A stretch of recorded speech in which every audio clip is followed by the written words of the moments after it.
যারা হেলিকপ্টার থেকে গুলি করে ৩২ জন শিশু হত্যা করেছে, সেই আওয়ামী লীগের বাংলাদেশে রাজনীতি করার কোনো অধিকার নাই বলে আমরা মনে করি। যে উপদেষ্টা পরিষদ গঠিত হলো, এদের অধিকাংশেরই তো বিপ্লবী চরিত্র নাই, একমাত্র জনাব আসিফ নজরুল। ১৬ বছর ধরে মনে একটা ধারণা ছিল যে গণতন্ত্রের জন্য যুদ্ধ করেছিলাম, বোধহয় আর গণতন্ত্রটা দেখা হবে না জীবদ্দশায়। তারপরে হঠাৎ করে আমরা চেষ্টা করেছি। তারপরে এই যে অগাস্ট বিপ্লব, জুলাই অগাস্টের বিপ্লব, এটি থেকে অনেকে কেবলমাত্র ছাত্র সমাজের বিপ্লব বলে অভিহিত করতে চান।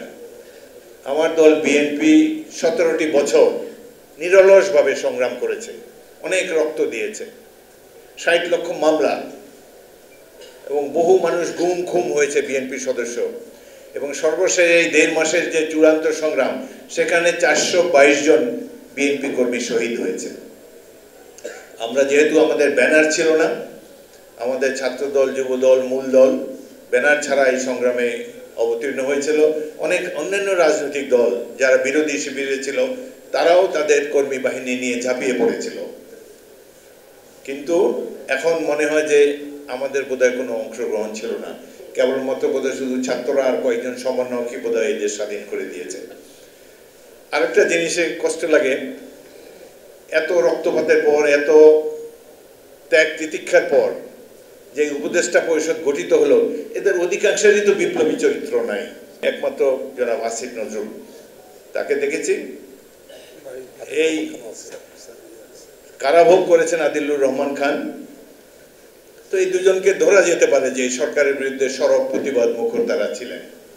২৫০টিরও বেশি ডিজাইন অপশন নিয়ে ওয়ালটন স্মার্ট ফ্রিজ, বোঝে আপনার প্রয়োজন। তো বাকিদের মধ্যে অনেকে তো ১১ সরকারে ছিলেন, সর্বশেষ একজন রাষ্ট্রদূত ছিলেন, এই শেখ হাসিনার রাষ্ট্রদূত ছিলেন, এখন উপদেষ্টা পরিষদে আছেন। এদের মধ্যে কেউ কেউ চায় যে আওয়ামী লীগকে আবার গঠন করা হোক, সুন্দর তাদের সুযোগ দেওয়া হোক। হাসানুল সাহেব যেটা বলেছেন আওয়ামী লীগের ভবিষ্যৎ সম্পর্কে, অন্যান্য বক্তারাও বলেছেন, যারা এই দেশে গণতন্ত্রকে স্বাধীনতার অব্যবহিত পরে নির্বাসনে পাঠিয়েছেন, যারা প্রত্যেকটি রাজনৈতিক দলকে নিষিদ্ধ করেছেন, যারা হেলিকপ্টার থেকে গুলি করে ৩২ জন শিশু হত্যা করেছে, যারা রাজপথের সাধারণ মানুষকে খড়কুটার মতো গুলি করে উড়িয়ে দিয়েছেন, যাদের কারণে ভারতীয় সেনাবাহিনীর সদস্যরা বাংলাদেশে অবাধ বিচরণ করেছে, তাদের কেউ কেউ ক্যান্টনমেন্টে আশ্রয় নিয়েছে ৫ই আগস্টের পরে, তাদেরকে সেফ প্যাসেজ ফিরিয়ে দেওয়া হয়েছে। এইভাবে দেশের জনগণের জন্য অবমাননাকর এত কর্মকাণ্ড যে রাজনৈতিক দলগুলো, সেই আওয়ামী লীগের বাংলাদেশে রাজনীতি করার কোনো অধিকার নাই বলে আমরা মনে করি। আরেকটি কথা হলো, আমাদের একটা বুদ্ধিজীবী শ্রেণী আছে, তারা আমাদেরকে জুজুর ভয় দেখাতো, আওয়ামী লীগের বিরুদ্ধে বেশি কিছু করলে ভারতীয় বাহিনী এসে পড়বে। এখন বাংলাদেশের তরুণ, যুবক, ছাত্রদের পিতামাতারা যে সাহস দেখিয়েছেন, এই দেশে কি আর কোনোদিন বিদেশি শক্তি আসার সম্ভাবনা আছে? কোনো সম্ভাবনা নাই। আমরা, আমাদের পার ক্যাপিটা ইনকাম কম, ৫ই আগস্টের আগ পর্যন্ত আমরা একটা দরিদ্র জাতি ছিলাম, কিন্তু ৫ই আগস্টের পরে আমার মনে হচ্ছে এই পৃথিবীর মধ্যে সবচেয়ে সম্পদশালী রাষ্ট্র হলো বাংলাদেশ। তার কারণ আমাদের মানব সম্পদ আছে, এমনই মানব সম্পদ যারা নিরস্ত্র হয়েও হেলিকপ্টার গানশিপের বিরুদ্ধে ট্যাঙ্কের এপিসির সামনে বুক পেতে দিয়ে যুদ্ধ করতে পারে।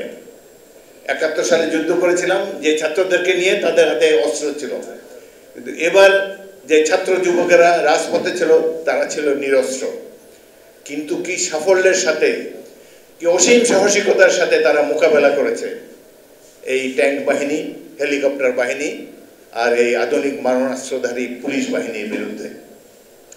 যেই জাতির কাছে এই সম্পদ আছে, তাদের নিঃসংকোচিত তারা থাকতে পারে, তাদের ভয়ের কোনো কারণ নেই। পৃথিবীতে এমন জাতির সৃষ্টি হয় নাই যারা আমাদেরকে পদানত করতে পারে, কোনোদিন এটি সম্ভবই নয়। এটা দেখে এই পরিণত বয়সে আশ্বস্ত হয়েছি যে আমাদের দেশের স্বাধীনতা, সার্বভৌমত্ব কেউ লঙ্ঘন করতে কোনোদিন পারবে না। সেটি এইবারে আমাদের জুলাই আগস্টের ছাত্র সমাজ, তাদের পিতামাতারা, এটাই তো বিপ্লব, যেখানে ছাত্রের সাথে তার পিতামাতা দাঁড়িয়ে আছে,